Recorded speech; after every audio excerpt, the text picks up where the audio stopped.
নির্বাচন পেছাবে না আশ্বাস প্রধান উপদেষ্টার, জানালেন আওয়ামী লীগকে নিষিদ্ধ করতে চায় না সরকার, বিচার হবে অপরাধে জড়িতদের। বিয়ের প্রলোভনে ধর্ষণের সর্বোচ্চ সাজা 7 বছর, নারী ও শিশু নির্যাতন দমন আইন সংশোধনীর খসড়ায় চূড়ান্ত অনুমোদন। 166টি সংস্কার প্রস্তাবের 120টিতে একমত এলডিপি, নির্বাচনের সময় বেঁধে দেয়নি জামাত, রবিবার সুপারিশ জমা দেবে বিএনপি। হত্যা মামলা থেকে রেহাই দিতে কথিত ঘুষের মামলায়ও তারেক বাবর বেকসুর খালাস, আর কোনো মামলা নেই বিচারিক আদালতে। মিথ্যা তথ্যে পুতুলের বিশ্ব স্বাস্থ্য সংস্থায় চাকরি, সূচনা ফাউন্ডেশনের নামে 33 কোটি টাকা আদায়, দুদকের মামলা, জিএম কাদেরের অর্থ কেলেঙ্কারির তদন্ত শুরু। দেখছিলেন ক্রাউন সিমেন্ট সংবাদ শিরোনাম। এবার বিস্তারিত। নির্ধারিত সময়ে নির্বাচন আয়োজনের প্রতিশ্রুতি দিয়েছে সরকার, কোনো দাবির মুখে ভোট পেছানোর সম্ভাবনা নেই। ইন্টারন্যাশনাল ক্রাইসিস গ্রুপ আইসিজির এক প্রতিনিধি দলের সঙ্গে আলোচনাকালে এসব কথা বলেন অন্তর্বর্তী সরকারের প্রধান উপদেষ্টা অধ্যাপক Mohammad Yunus. Doctor comfort error নেতৃত্বে আইসিজির প্রতিনিধি দলটির সঙ্গে বৈঠকে অধ্যাপক ইউনুস নিশ্চিত করেছেন যে নির্বাচনের জন্য সরকার 2টি সম্ভাব্য সময়সীমা নির্ধারণ করেছে। এ তারিখগুলো পরিবর্তন করা হবে না। আওয়ামী লীগের বিষয়ে কথা বলতে গিয়ে অধ্যাপক ইউনুস বলেন, দলটিকে নিষিদ্ধের কোনো পরিকল্পনা নেই সরকারের। যেসব নেতা অপরাধ, বিশেষ করে হত্যা ও মানবতা বিরোধী অপরাধের অভিযোগের মুখোমুখি, তাদের দেশের আদালতে বিচার করা হবে।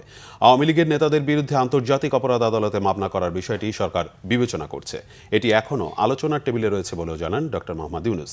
ডক্টর কমফোর্ট ইরো বাংলাদেশ ও অন্তর্বর্তী সরকারের বিরুদ্ধে পরিচালিত বিভ্রান্তিকর প্রচারণার বিরুদ্ধে লড়াইয়ে আইসিজির সমর্থন ব্যক্ত করেন।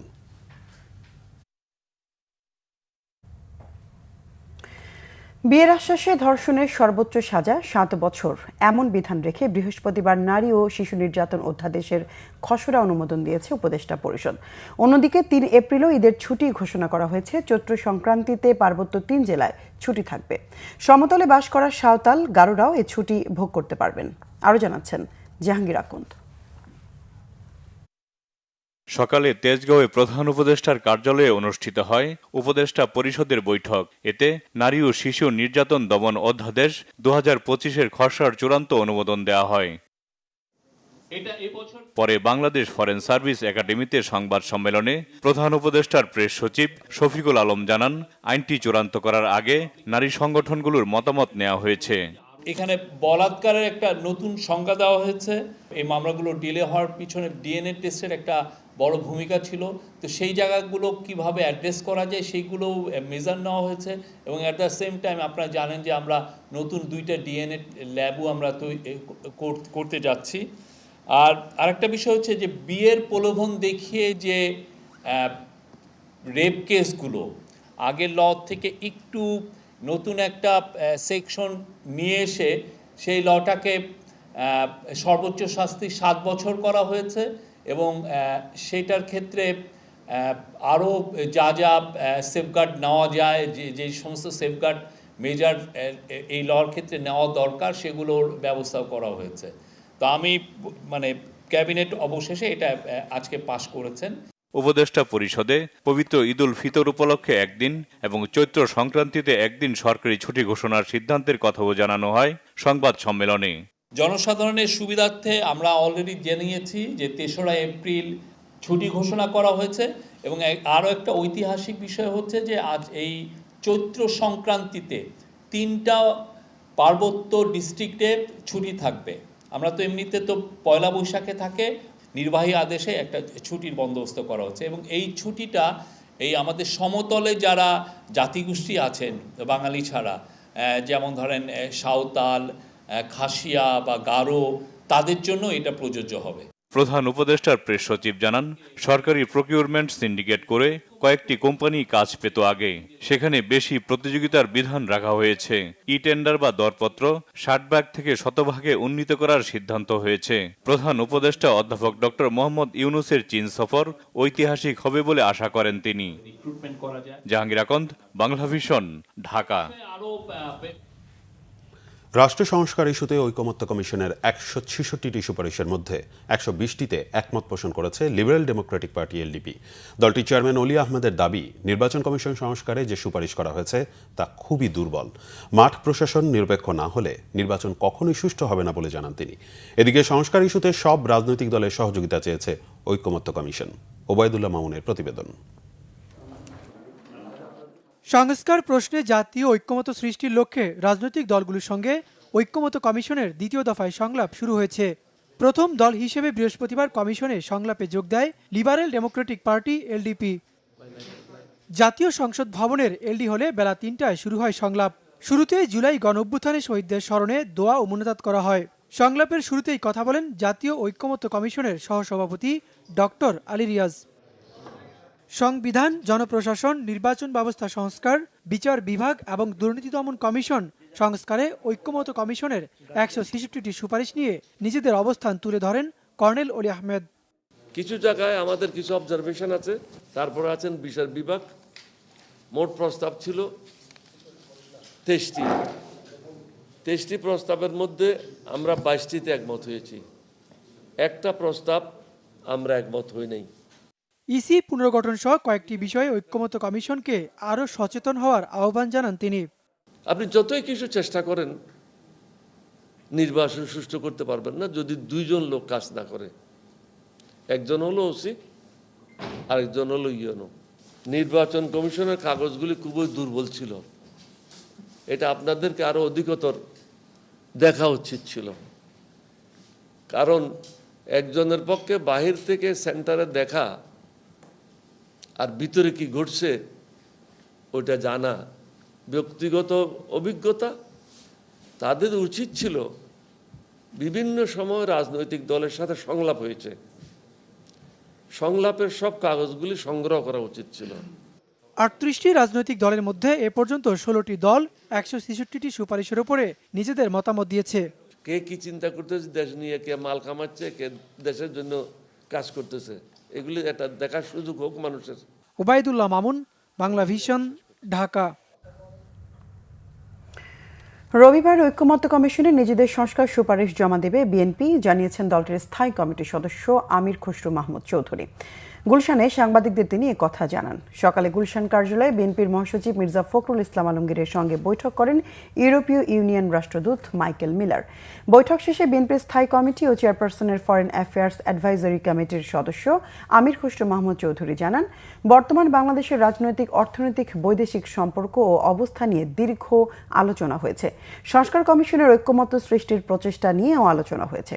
জনগণের সমর্থিত সরকার এবং নির্বাচিত সংসদ প্রতিষ্ঠা করার বিষয়ে গুরুত্ব দেওয়া হয়েছে আলোচনায়। আগামী দিনে ইউ এর সঙ্গে কিভাবে কাজ করা যায় সেসব বিষয়ে আলোচনা হয়েছে। নির্বাচন ও সংস্কার ঘিরে প্রাতিষ্ঠানিক সহযোগিতা করতে চায় ইউ।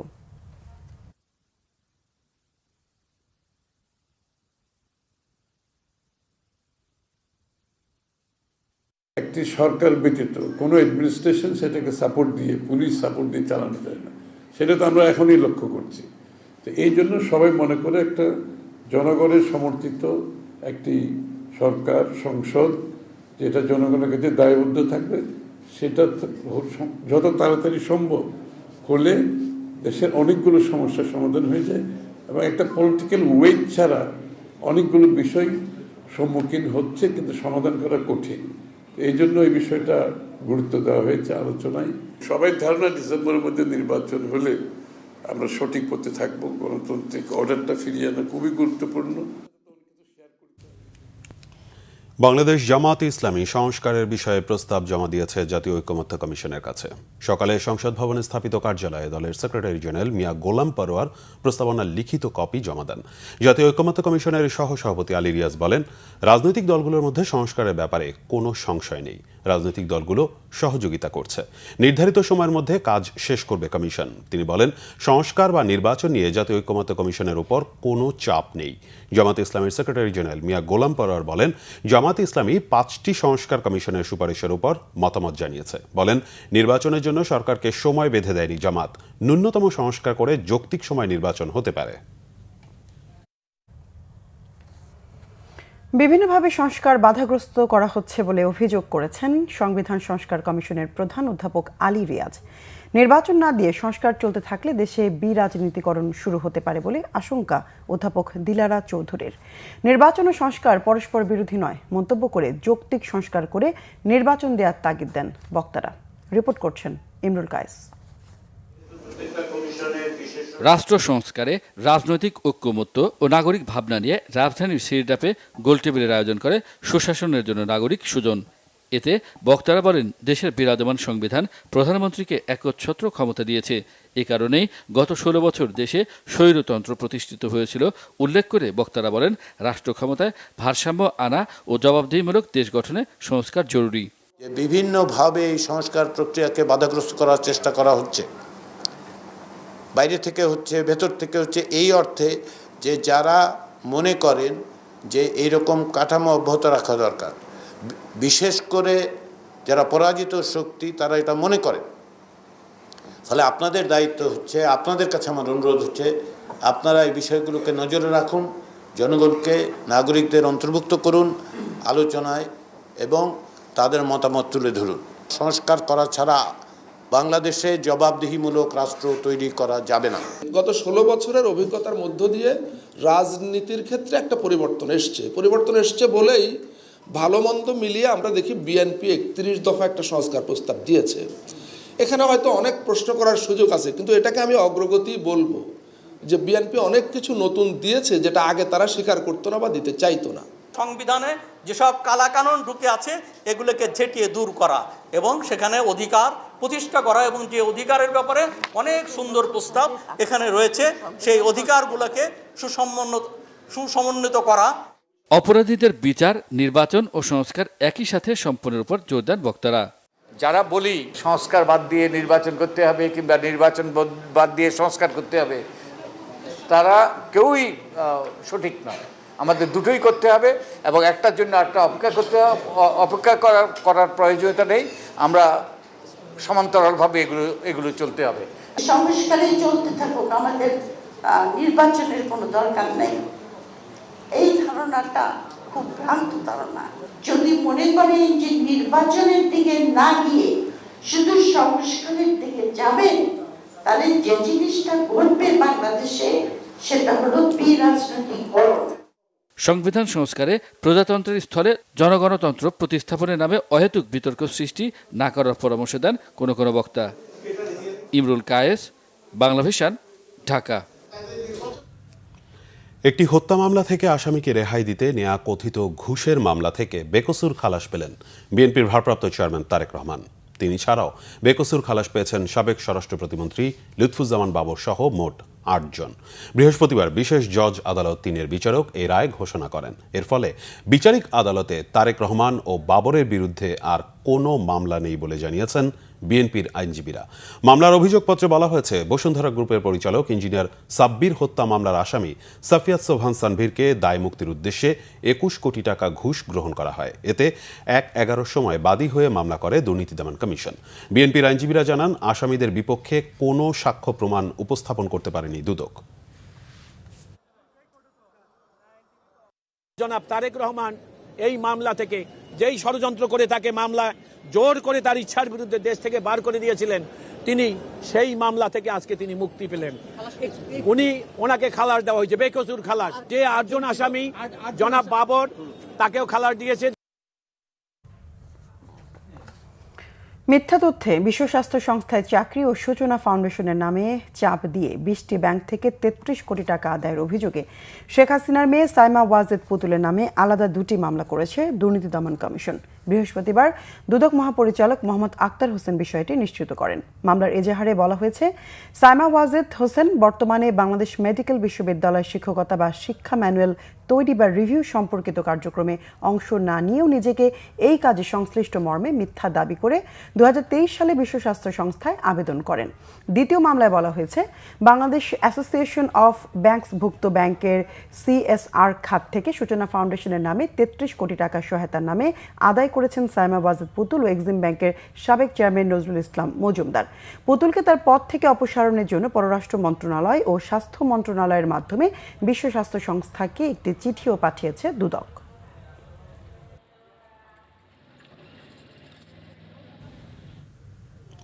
চাঁদাবাজি, মনোনয়ন বাণিজ্য ও দলীয় ফান্ডের টাকা আত্মসাতের অভিযোগে জাতীয় পার্টির চেয়ারম্যান জি এম কাদেরের বিরুদ্ধে অনুসন্ধান শুরু করেছে দুদক।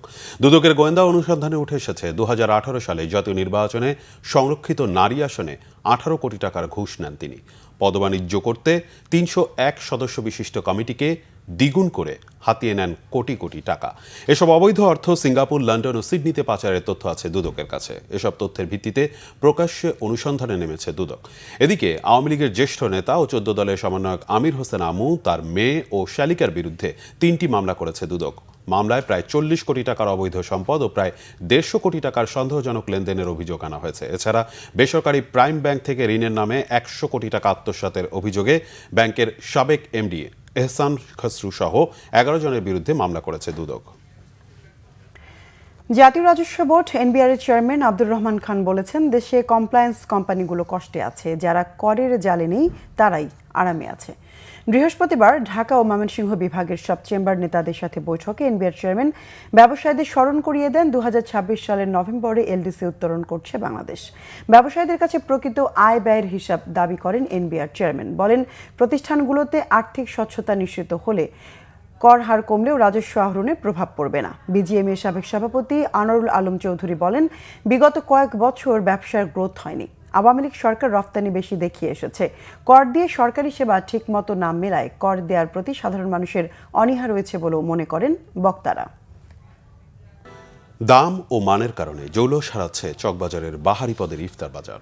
বড় বাপের পোলায় খায় শিক্ষিত খাসির রোস্টের নামে ইফতারি পণ্য বিক্রি জনমনে হাসির খোরাক তৈরি করেছে। তবে বাহারি রকমের গরু, মুরগি, শাহী কাবাব, কেজি ওজনের শাহী জিলাপি, হালিম রোজদারদের আকর্ষণ বাড়িয়েছে বহুগুণে। রিপোর্ট সৈয়দ আব্দুল মুহিতের।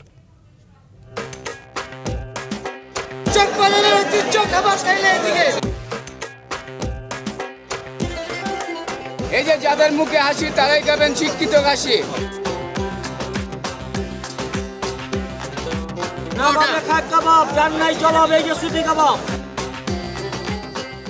বাহারি আর ঐতিহ্যের ইফতার মানে চকবাজার। পুরান ঢাকা তো বটেই, রাজধানীর বিভিন্ন এলাকা থেকে ঐতিহ্যবাহী ইফতারের স্বাদ নিতে ভিড় করেন চকবাজারের শাহী মসজিদের সার্কুলার রোডে। খাইলে রাজা, না খাইলে প্রজা। 15 রোজা পার হতে চলল, অথচ চকবাজারে নেই সেই চিরচেনা ভিড়। যারা ইফতার কিনতে এসেছেন বেশিরভাগই আশপাশে। সবসময় শুনছি চকবাজারে নাকি ভালো ইফতার পাওয়া যায়, ইফতারের জন্য ফেমাস, এই জন্য আসলাম। হালিমের বাজারে আমার মনে হয় এর চেয়ে টেস্টি হালিম আর খাওয়া যায় না। আর খুব ভালো লাগছে হালিম, প্রায় নেই। আমি ওই কোয়েল পাখির এই চিকেনটার চাচ্ছিলাম আর ওই চিকেনটার জন্য আনছি। বিক্রেতাদের দাবি, কম দামে ইফতারের নানা পণ্য বিক্রি করছেন তারা। বিশেষ করে সুতি কাবাব, খাসির লেগ রোস্ট, কোয়েল রোস্ট, আস্ত মুরগির রোস্ট সহ বাহারি ইফতার পণ্য বিক্রি হচ্ছে। শিক্ষিত খাসির রোস্ট বিক্রি হচ্ছে 800 টাকায়, আর দিনে বিক্রি হচ্ছে অন্তত 100-এরও বেশি। এই যে যাদের মুখে হাসি তারাই খাবেন শিক্ষিত খাসি। এই যে যেটা স্কুলে আশেপাশে বড় হয়েছে, যারা চিনে তারাই কিনে। এটাই চকবাজারের সেরা। বড় বাপের পোলায় খায় ঠোঙ্গা বইরা বইরা বইরা লে যান 800 টাকা পার পিস। এটা স্কুলে আশেপাশে বড় হয়েছে, ঠিক আছে, এই জন্য এটার নাম শিক্ষিত খাসি। আমরা আসছিলাম আসলে শিক্ষিত খাসি দেখতে, যে আসলে শিক্ষিত খাসিটা দেখতে কিরকম। মানে ওনার শিক্ষিত খাসি, মানে শিক্ষিত খাসি আর কি বলে, আমরা সবসময় ওখান থেকে খাই। আমরা হলো বাবুর্চি, আমাদের বাবার নাম হলো কালা বাবুর্চি। আমরা এখানে সুতি কাবাব বানাই, এখানে স্পেশাল রুটি আছে, আমাদের কিমা রুটি আছে, চিকেন টিক্কা কাবাব আছে, চিকেন হারাইলি কাবাব আছে, চিকেন রেশমি কাবাব আছে, সব ধরনের কাবাব ইনশাআল্লাহ আমাদের কাছে আছে। ইফতারের স্বস্তি মৌসুমি ফল, নানা ধরনের জুস নিয়েও বসেছেন ব্যবসায়ীরা। ফাস্টফুডের দোকানিরাও তাদের পসরা সাজিয়েছেন চকবাজারের ইফতার বাজারে। সৈয়দ আব্দুল মুহিত, বাংলা ভিশন, ঢাকা। ঢাকা সিটিতে ওয়ার্ড প্রশাসক নিয়োগের চিন্তাভাবনাকে জাতীয় নির্বাচন পেছানোর চক্রান্তের অংশ বলে মন্তব্য করেছেন বিএনপির পররাষ্ট্র বিষয়ক উপদেষ্টা কমিটির বিশেষ সহকারী ইঞ্জিনিয়ার ইশরাক হোসেন। সন্ধ্যায় ঢাকা দক্ষিণ সিটি কর্পোরেশনে শ্রমিক কর্মচারী ইউনিয়নের আলোচনা সভা ও ইফতার মাহফিলে যোগ দেন বিএনপির নেতা। এ সময় ইঞ্জিনিয়ার ইশরাক হোসেন বলেন, ঢাকা উত্তর ও দক্ষিণ সিটি কর্পোরেশনের কাউন্সিলর পদে প্রশাসক নিয়োগের সাথে বিএনপি কোনোভাবেই জড়িত নয়। এ ধরনের নিয়োগ প্রক্রিয়া আগামী নির্বাচনকে প্রশ্নবিদ্ধ করবে। এই নিয়োগ প্রক্রিয়ার সাথে যারা যুক্ত থাকবেন তাদের উদ্দেশ্যে হুঁশিয়ারিও দিয়েছেন ঢাকা দক্ষিণের এই সাবেক মেয়র প্রার্থী।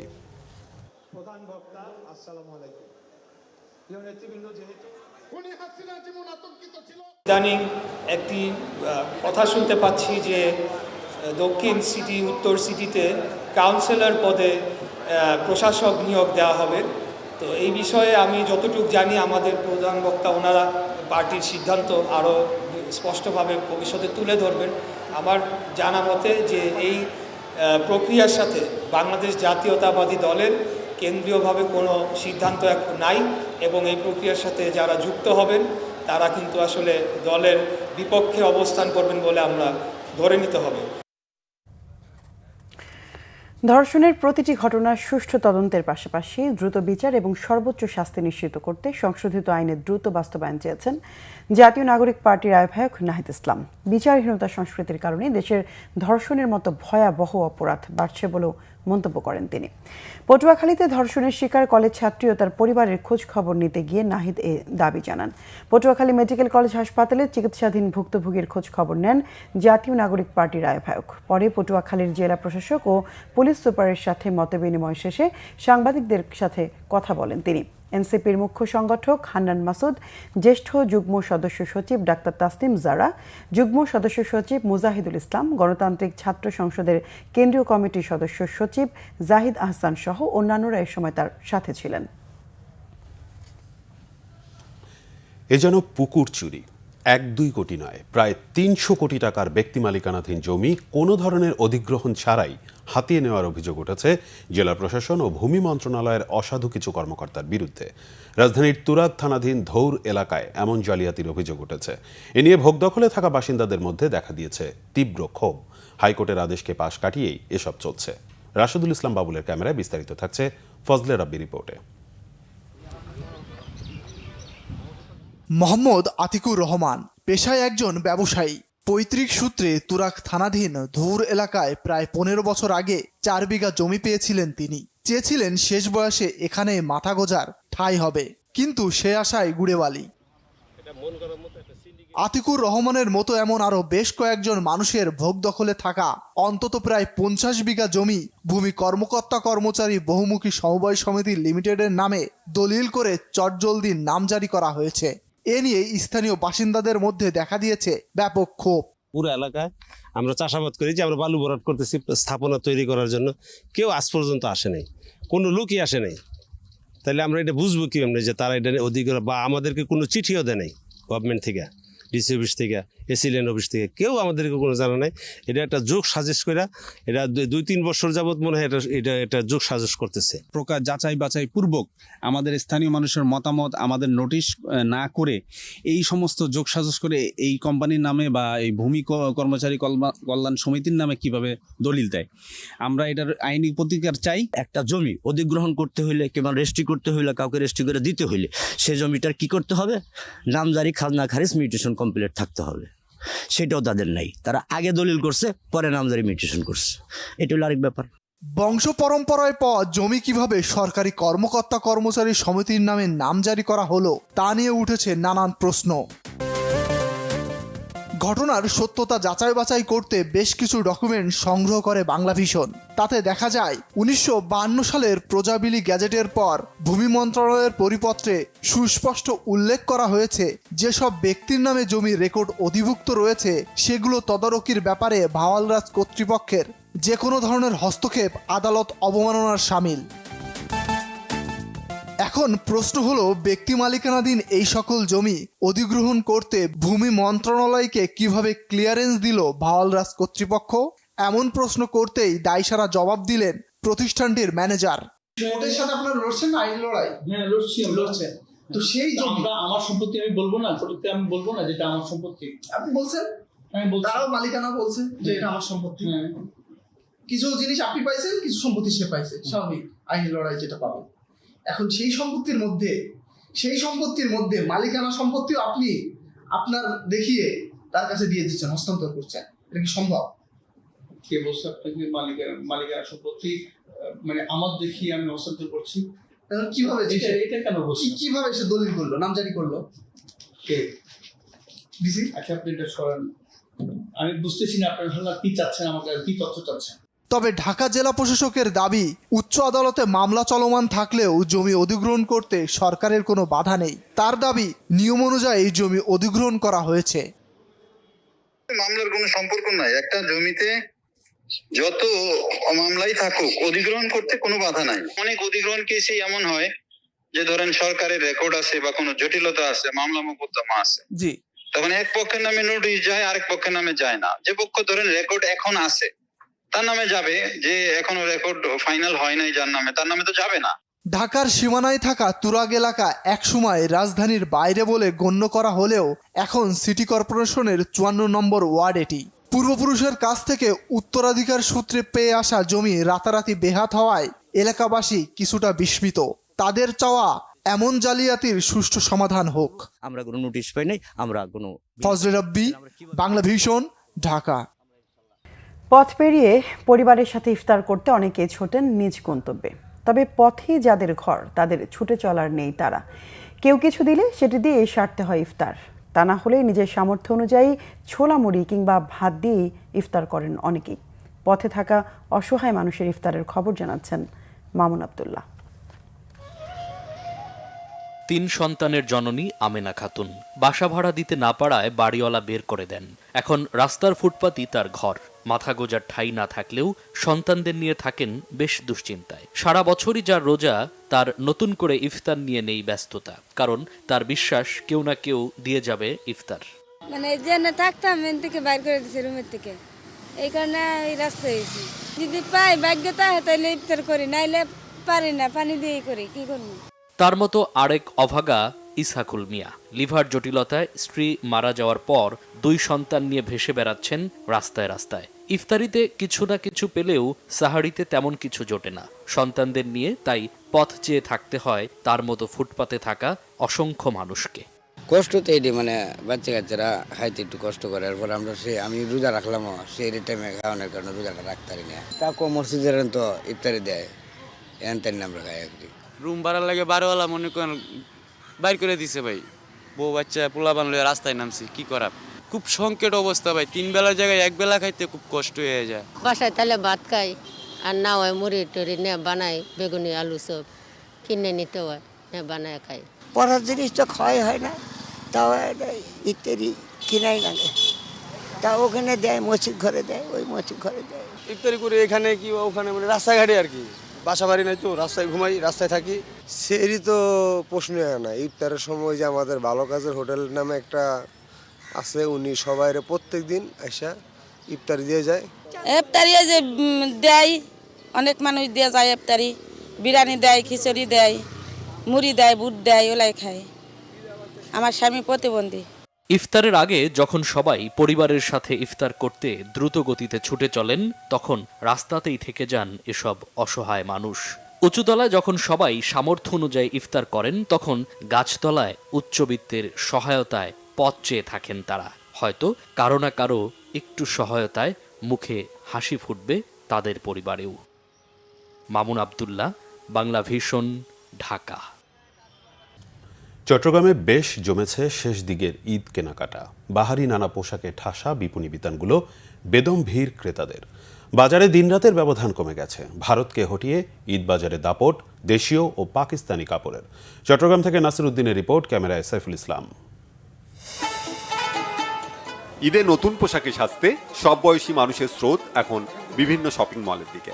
আড়ম্বর পরিবেশে ঈদের কেনাকাটা করছেন সবাই। চট্টগ্রাম মহানগরীর বড় বিপণী কেন্দ্র Teribazar, mini super, central plaza, new market সহ সবখানেই বেজায় ভিড়। নারীরা কিনছেন শাড়ি, 3 পিস, তার সাথে মিলিয়ে জুতো। ছেলেদের পছন্দের তালিকায় পাঞ্জাবি, পাজামা। শিশুরাও মা বাবার সাথে ঘুরে কিনছে পছন্দের জামাকাপড়। বিপণী কেন্দ্রের পাশাপাশি সমান তালে বিক্রি চলছে সড়কে, ফুটপাতেও। দেশি বিদেশি নয়, গুণমান দেখে পোশাক কিনছেন ক্রেতারা। দাম আগের মতোই বলছেন ক্রেতা বিক্রেতা। ফ্রক, লেহেঙ্গা আর একটা 3 পিস। পাকিস্তানি, ইন্ডিয়ান, বাংলাদেশের মধ্যে যেটা আমাদের পছন্দ হবে সেটাই কিনবো। ঈদে যা কিছু কেনা লাগে আর 3 পিস, ব্যাগ, জুতা সবকিছুই কিনতে আসছে, সবকিছুই পেয়ে গেছি অনেস্টলি। একসাথে নিচে আমরা শপিং করার জন্য দূর থেকে হলেও এখানেই আসি সবসময়, এবং রিজনেবল প্রাইসে কেনার সুযোগ পাই। আমি আসলে নিজের জন্য আসি দেখতে, দেন আম্মুর জন্য আসি, দেখি পাকিস্তানি, ইন্ডিয়ান সবগুলো কালেকশনই দেখতেছি। আগে ঈদ বাজারে দাপট ছিল ভারতীয় কাপড়ে, এবার দেশীয় কাপড়ের পরেই বেশি বিক্রি হচ্ছে পাকিস্তানি কাপড়। পাকিস্তানি গারারা, সারারা এবং গাউনের বিশেষ সমাহার, যেটা আমরা এবং ভালো সারা পেয়েছি। 60% বাংলাদেশি প্রোডাক্ট, 30% পাকিস্তানি, 10% ইন্ডিয়ান 10% হবে না, আর কম হবে। বিশেষ করে বাচ্চাদের শপিং এখন পুরোপুরি প্রায় শেষের দিকে, আমরা সেই আইটেমগুলোই বেশি সেল করতেছি। এদিকে মার্কেটের নিরাপত্তা ব্যবস্থায় সন্তোষ প্রকাশ করেছেন ব্যবসায়ী নেতারা। তাদের দাবি বাংলাদেশের কাপড়ের মান ভারত পাকিস্তানের থেকেও ভালো।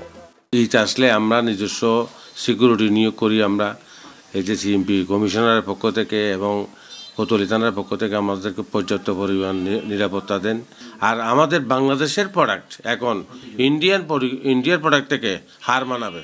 এখন আমরা প্রতিটা দোকানে যেই এই যে বাংলাদেশে যে আমাদের মালগুলো আমরা দেখতে পাচ্ছি, সেটা পাকিস্তানের চেয়েও কম না এবং ইন্ডিয়ার মাল থেকে সেটা কম না। ঈদ উপলক্ষে চট্টগ্রামে বেচাকেনা 3000 কোটি টাকা ছাড়িয়ে যায়। এবার লক্ষ্যমাত্রা ছাড়িয়ে যাওয়ার আশা ব্যবসায়ীদের। Bangla vision news desk. Bangladesh বেতার চট্টগ্রাম কেন্দ্রের উপ আঞ্চলিক পরিচালক এবং স্বরাষ্ট্র মন্ত্রণালয়ের সাবেক জনসংযোগ কর্মকর্তা মোহাম্মদ শরীফ মাহমুদকে পুলিশ হেফাজতে নেওয়া হয়েছে। বৈষম্য বিরোধী ছাত্র আন্দোলনের শিক্ষার্থীরা বিকেলে চট্টগ্রাম মহানগরীর আগ্রাবাদে শেখ মুজিব সড়কের বাংলাদেশ বেতার ভবনে তাকে অবরুদ্ধ করে। পরে পুলিশ শরীফ মাহমুদকে হেফাজতে নিয়ে নেয়। শিক্ষার্থীদের অভিযোগ, 4 আগস্ট তার সই করা চিঠিতে কারফিউ জারি হয়। ডবলমুরিং থানার ওসি কাজী রফিক আহমেদ জানান, শরীফ মাহমুদকে পুলিশ হেফাজতে নেওয়া হয়েছে। ঊর্ধ্বতন কর্তৃপক্ষের সঙ্গে আলাপ করে পরবর্তী করণীয় ঠিক করা হবে।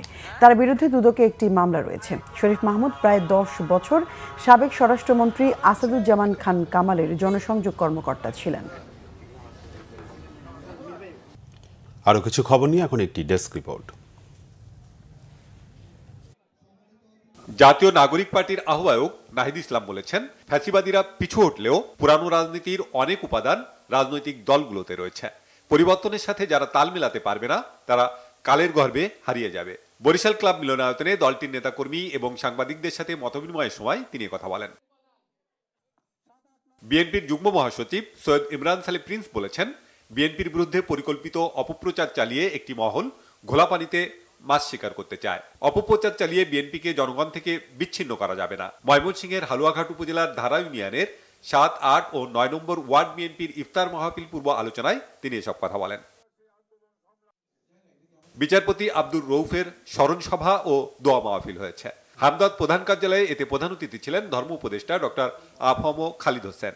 হামদর্দ ট্রাস্টি বোর্ডের চেয়ারম্যান জাতীয় অধ্যাপক ডক্টর AK আজাদ খানের সভাপতিত্বে এতে প্রধান আলোচক ছিলেন হামদর্দ বাংলাদেশের চিফ মোতোয়াল্লি ও ব্যবস্থাপনা পরিচালক ডক্টর হাকিম মোহাম্মদ ইউসুফ হারুন ভুইয়া। বিচারপতি আব্দুর রউফের পরিবারের পক্ষে উপস্থিত ছিলেন মরহুমের বড় ছেলে অতিরিক্ত attorney general advocate Arshadur Rauf. ইফতার মাহফিল করেছে বাংলাদেশ পার্লামেন্ট জার্নালিস্ট অ্যাসোসিয়েশন। জাতীয় সংসদের LD হলে অনুষ্ঠিত ইফতারে উপস্থিত ছিলেন প্রধান উপদেষ্টার বিশেষ সহকারী মনির হায়দার ও স্বরাষ্ট্র মন্ত্রণালয়ের সিনিয়র সচিব ডক্টর নাসিমুল গনি। সবাইকে স্বাগত জানান সংগঠনের সভাপতি হারুন জামিল। রাজনীতিবিদ, সিনিয়র সাংবাদিক ও বিশিষ্ট নাগরিকরা এতে অংশ নেন। ঈদে শাওমি নিয়ে এলো রেডমি নোট 14 প্রো ও রেডমি A5। জাঁকজমকপূর্ণ অনুষ্ঠানে নতুন এই স্মার্টফোন দুটি উন্মোচন করেন শাওমি বাংলাদেশের কান্ট্রি ম্যানেজার জিয়াউদ্দিন চৌধুরী। এ সময় তিনি শাওমির সর্বশেষ উদ্ভাবনগুলো এবং ফ্যানদের প্রতি কোম্পানির প্রতিশ্রুতির কথা তুলে ধরেন। অনুষ্ঠানে শাওমির অত্যাধুনিক প্রযুক্তির ব্যবহার প্রদর্শিত করার পাশাপাশি কিভাবে স্মার্টফোন বাজারে শাওমি মানদণ্ডের পরিমাপক হয়ে উঠেছে তা নিয়ে আলোচনা করা হয়। শাওমি পরিবারের সদস্য ছাড়াও প্রযুক্তি প্রেমী ও শাওমি ফ্যানরা এতে অংশ নেন। নিরাপত্তা ও পরিচ্ছন্নতা কর্মীদের নিত্যপণ্য ও নগদ অর্থ বিতরণ করেছে নটর ডেমিয়ানরা। রাজধানীর জাতীয় হৃদরোগ ইনস্টিটিউট ও হাসপাতাল প্রাঙ্গণে এক্স নটরডেমিয়ান্স ওয়েলফেয়ার ফাউন্ডেশনের উদ্যোগে নির্ময়ের 129 জন নিরাপত্তা ও পরিচ্ছন্নতা কর্মীর মাঝে নিত্যপণ্য বিতরণ করা হয়। উদ্বোধন করেন জাতীয় হৃদরোগ ইনস্টিটিউট ও হাসপাতালের পরিচালক অধ্যাপক ডাক্তার আব্দুল ওয়াদুদ চৌধুরী। ময়মনসিংহ দক্ষিণ জেলার পাগলা থানার লাঙ্গাইর ইউনিয়নের 1, 2 ও 3 নম্বর ওয়ার্ড বিএনপি এবং অঙ্গ সহযোগী সংগঠনের উদ্যোগে ইফতার ও দোয়া মাহফিল হয়েছে। মাইজবাড়ি বাজার সংলগ্ন মাঠে এতে প্রধান অতিথি ছিলেন ময়মনসিংহ দক্ষিণ জেলা বিএনপির সাবেক যুগ্ম আহ্বায়ক আখতারুজ্জামান বাচ্চু। কেরানীগঞ্জ প্রেস ক্লাবে দোয়া ও ইফতার মাহফিল হয়েছে। অনুষ্ঠানে জেলার বিশিষ্ট ব্যক্তিরা উপস্থিত ছিলেন। প্রেস ক্লাবের সভাপতি মোহাম্মদ আব্দুল গনির সভাপতিত্বে এতে প্রধান অতিথি ছিলেন বিএনপির জাতীয় নির্বাহী কমিটির সদস্য আলহাজ মোহাম্মদ নাজিমুদ্দিন।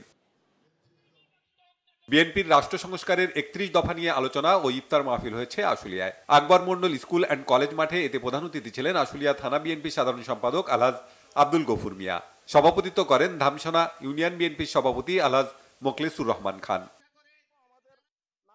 ফ্যাসিবাদী দল হিসেবে আওয়ামী লীগ ও মিত্র রাজনৈতিক দলগুলো নিষিদ্ধের দাবির প্রতি একাত্মতা জানিয়েছেন বিএনপি চেয়ারপারসন বেগম খালেদা জিয়ার উপদেষ্টা হাবিবুর রহমান হাবিব। তিনি বলেছেন, আওয়ামী লীগ কোনো রাজনৈতিক দল নয়, এটি একটি সন্ত্রাসী সংগঠন, তাই আওয়ামী লীগকে অবশ্যই নিষিদ্ধ করতে হবে। সন্ধ্যায় ঢাকা বিশ্ববিদ্যালয়ের রাজু ভাস্কর্যে আওয়ামী লীগ ও মিত্র দলগুলো নিষিদ্ধের দাবিতে 36 দিন ধরে চলা গণ অবস্থান কর্মসূচির সমাপনী সমাবেশে তিনি একথা বলেন। বিএনপি চেয়ারপারসন বেগম খালেদা জিয়ার রোগমুক্তি ও ভারপ্রাপ্ত চেয়ারম্যান তারেক রহমানের দীর্ঘায়ু কামনায় ফরিদপুরের সদরপুর উপজেলায় বিএনপির উদ্যোগে আলোচনা সভা, ইফতার ও দোয়া মাহফিল হয়েছে।